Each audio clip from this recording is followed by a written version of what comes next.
മോഷണക്കുറ്റം ആരോപിച്ച് 6ാം ക്ലാസ്സുകാരനെ ബോർഡിംഗ് സ്കൂളിൽ തലകീഴായി കെട്ടിത്തൂക്കി മർദ്ദിക്കാൻ ശ്രമിച്ച സംഭവം കേരളത്തിന്റെ പൊതുബോധത്തിന് വലിയൊരു ആഘാതമായി മാറിയിരിക്കുകയാണ്. പുനലൂർ വെട്ടിത്തിട്ടയിലെ Living Waters Institute of Theology എന്ന സ്ഥാപനത്തിൽ അരങ്ങേറിയ ഈ ക്രൂരത കുട്ടികളുടെ സംരക്ഷണത്തിനായി നിലകൊള്ളുന്ന നിയമസംവിധാനങ്ങളെ പോലും വെല്ലുവിളിക്കുന്നതാണ്. സംഭവവുമായി ബന്ധപ്പെട്ട് വാർഡൻ ടോം, പാചകക്കാരൻ ബിജു കുര്യൻ എന്നിവരെ പുനലൂർ പോലീസ് അറസ്റ്റ് ചെയ്തു. കുട്ടികൾക്ക് സുരക്ഷിതമായ താവളമാകേണ്ട ബോയ്സ് ഹോമുകൾ കൊലക്കളങ്ങളായി മാറുന്ന കാഴ്ചയാണ് ഇവിടെ കാണുന്നത്. വെറും 500 രൂപയുടെ പേരിൽ പ്രതിരോധിക്കാൻ ശേഷിയില്ലാത്ത ഒരു കുഞ്ഞിനെ കാലിൽ കയറുകെട്ടി ഫാനിന്റെ ഹൂക്കിൽ തലകീഴായി തൂക്കിയിടാൻ മുതിർന്നവർക്ക് എങ്ങനെ തോന്നുന്നു എന്നത് കേരളീയ സമൂഹം ഗൗരവമായി ആലോചിക്കേണ്ട വിഷയമാണ്. ഇതൊറ്റപ്പെട്ട സംഭവമായി കാണാൻ കഴിയില്ല.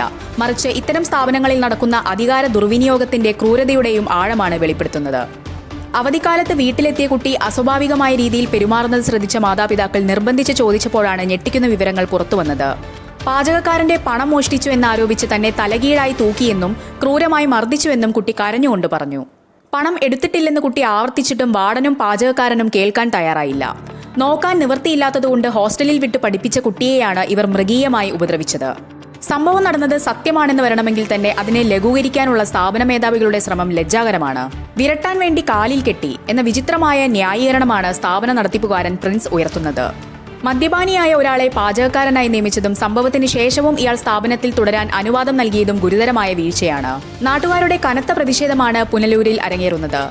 സ്ഥാപനം അടച്ചുപൂട്ടണമെന്നും പ്രതികൾക്ക് മാതൃകാപരമായ ശിക്ഷ നൽകണമെന്നുമാണ് ജനങ്ങളുടെ ആവശ്യം. വെറും അറസ്റ്റിൽ ഒതുങ്ങാതെ ഇത്തരം ഹോമുകളുടെ പ്രവർത്തനം നിരീക്ഷിക്കാൻ കർശനമായ മാനദണ്ഡങ്ങൾ ഇനിയും കൊണ്ടുവരേണ്ടതുണ്ട്. ഇല്ലെങ്കിൽ അനാഥരും പാവപ്പെട്ടവരുമായ കുട്ടികൾ ഇത്തരം കാടത്ത കേന്ദ്രങ്ങളിൽ ഇനിയും ഇരകളാക്കപ്പെടും.